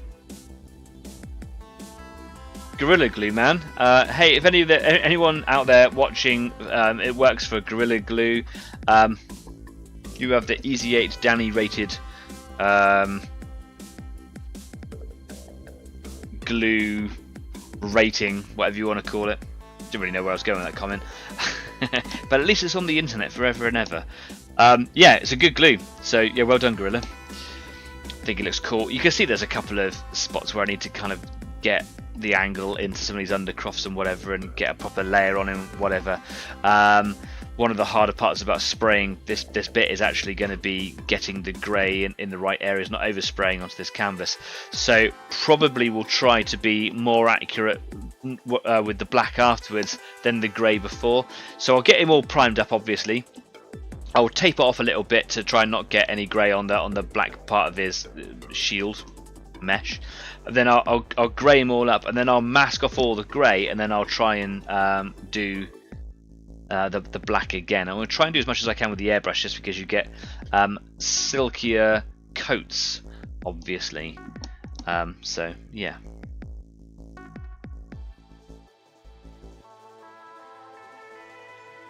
You can see there are gaps in him now that I put them together, areas where he hasn't matched up properly, and I can see that there's a level here that should is quite a big step there. That should be all flush. There's big gaps in there as well. The head was clearly such an afterthought. Yeah. But it'll all be coloured in. You won't be able to see it all, of course. This bit goes into there, so that connects into that. It's very easy to fit in, but actually trying to take it out was very difficult. So I want to make sure that's all painted grey before I put any of this in there. This all needs to be painted properly before it gets connected in. And then piecemeal, it will all start getting put together. And by and large, it's actually a very easy model to paint. There's a few trickier bits to him. I'm going to paint as much as I can in sub-assemblies, but larger sub-assemblies than what I've got right now. He's still a little tacky to the touch. So what I'm going to do is I'm going to pop him on top of this for a second. Leave him just like that. And we'll come away from the workbench, I think. So some last comments going in. Weird idea, but what about Easy 8 Robocop watch party when you completed Ed? Yes. I love that. I love a movie party. I love a watch party. Whatever. We could all get together digitally across the whole world. So like John over in the States, etc., etc. We could all get together and just watch RoboCop. I love the original RoboCop. Now I know that nostalgia for people in my generation. I'm in my 40s, so people that were born in the 80s and maybe the early 70s will always look back at their sort of childhood movies. Not that it's a children's movie, but those movies from the childhood is the era of nostalgia. I'd be very interested to have a discussion, although I'm not interested at all, what a Gen Z or a Gen X person would view as a nostalgic movie. Probably Lilo and Stitch or something like that. I don't know. I'm going to be deliberately offensive. You have no taste in movies, you younger people. Maybe it's just because we remember them with like good times when we were kids, perhaps, or like watching a movie we shouldn't be watching, so it was a bit more fun and exciting. I don't know, but I think that the movies from that era were just spot on. Now, there was a lot of trash that came out of that time, let's be honest. And I think that what makes them cult classics is that they were leaps and bounds ahead of everything in their time. So we're looking at Terminator. We're looking at RoboCop. Predator is one of my favourite all times. Aliens. Alien is an epic film. Aliens is my favourite film of all time. I think it's a beautifully completed screenplay. I think it's an amazing performance from all aspects. I think that the special effects in it were amazing, even for modern standards. Mostly, there's a couple of bits, but I think that the aliens themselves were very, very alien. I think the humans were very, very human. The script, the talking, the dialogue was amazing, and it was acted and conveyed so well, and it shits over most movies that comes out nowadays. But RoboCop was good. It's a satire. People need to get used to the fact that it's a comedy in a lot of ways. It's a political thing as well. Aliens was peak. You're absolutely right, Shiv. Thank you. Terminator was pioneering both as a movie, as a concept. And then, of course, a lot of them had their sequels as well. Now, RoboCop 2 wasn't so great. Predator 2 was never going to be as good as the original because the original was just so fun, right? But Predator 2 is still really, really good. Terminator 2, legendary. Aliens over Alien.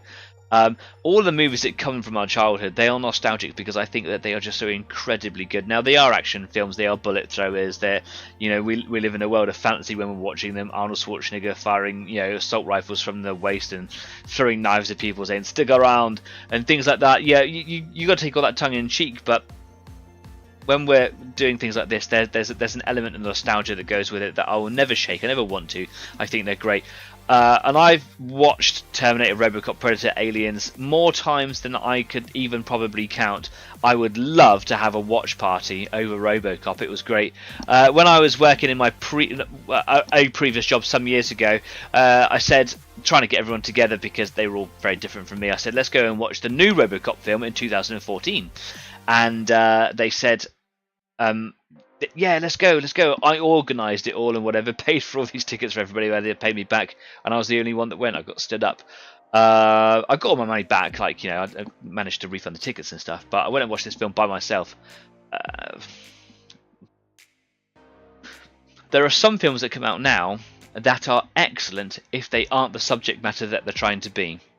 For example, one of my favourite stories of all time, War of the Worlds. 2005, Tom Cruise, War of the Worlds in New York, is an amazing movie if it's not about War of the Worlds. RoboCop 2014 was a really good movie if it wasn't RoboCop. Terminator 3 and everything that came out afterwards were all really good movies if they're not actually about the Terminator franchise. Do you know, like Alien vs Predator, dog toffee.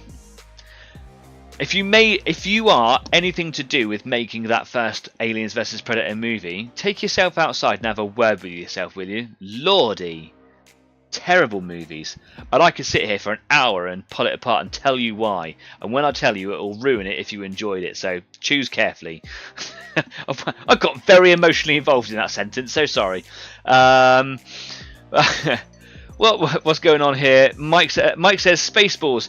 Yeah, not. I wouldn't really say it was like a cult classic, nostalgic or whatever. Like, it was really, really fun, but it was it's a subgenre, isn't it? It's a lampoon. It's taking the mick out of the films that it's about, right? But it was good fun. It was the first film I ever went to the cinema to watch. My cousin took me. Crumb says, I only ask because I'm not able to get into Easy 8 After Party. Oh, you talking about not being able to get into the links? Let me have a little look here. Blah, blah, blah, blah. Is the link in Discord to Discord working in the description? I haven't tested it today, but it has been working previously. Some people have had problems with it, so I don't know. If you are struggling with any of the links in the description on there, just go on Discord and type in Easy 8. It comes up anyway, but we'll need to have a little look at that and see if it's working, because I have had troubles. It's YouTube.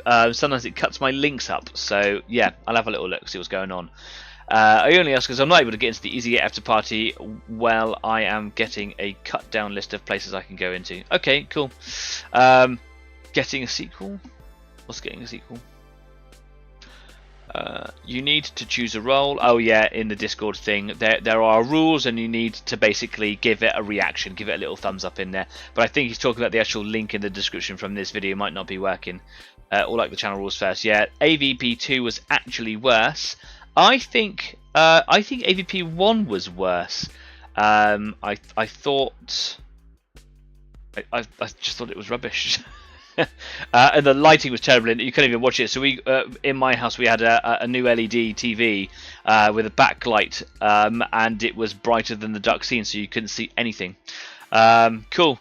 Ghostbusters, yep, see, another nostalgic movie, right? Ghostbusters 2, dog shit. There we go, just going to say it. Crumbs is in now. Did the link work? Was the link broken? Do tell me. I'll give you a second to reply, because I know there's a delay.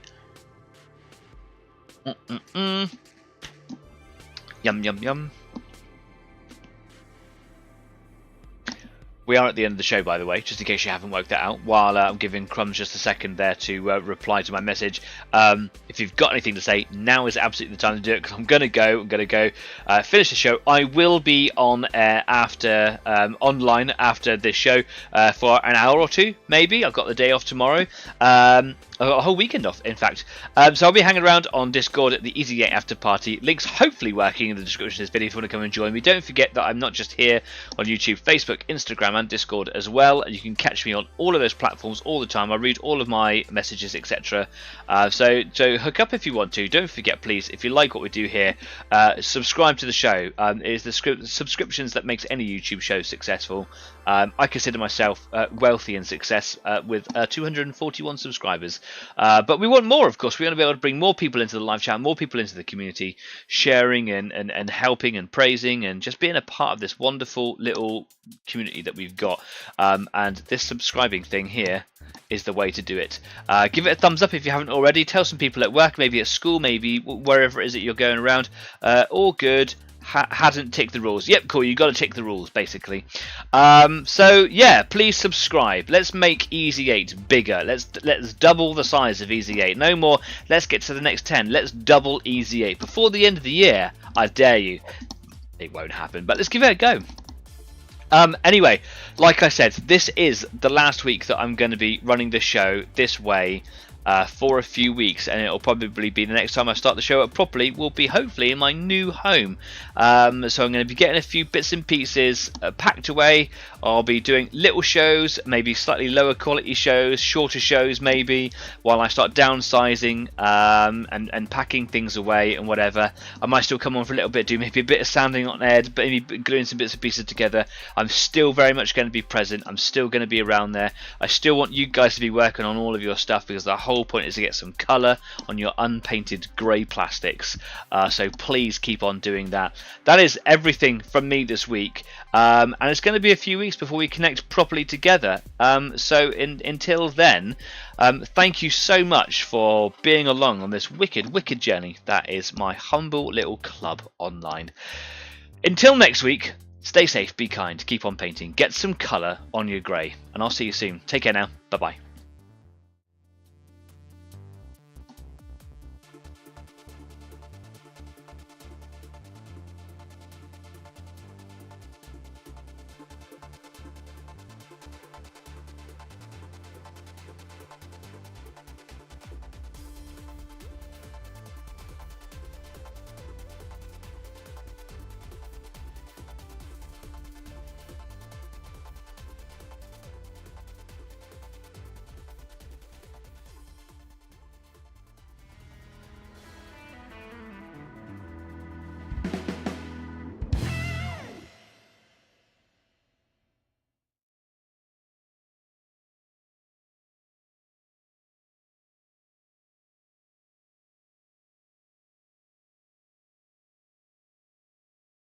I was going to make this like the only episode where I don't say something after like the credity bit, but I can't let that go.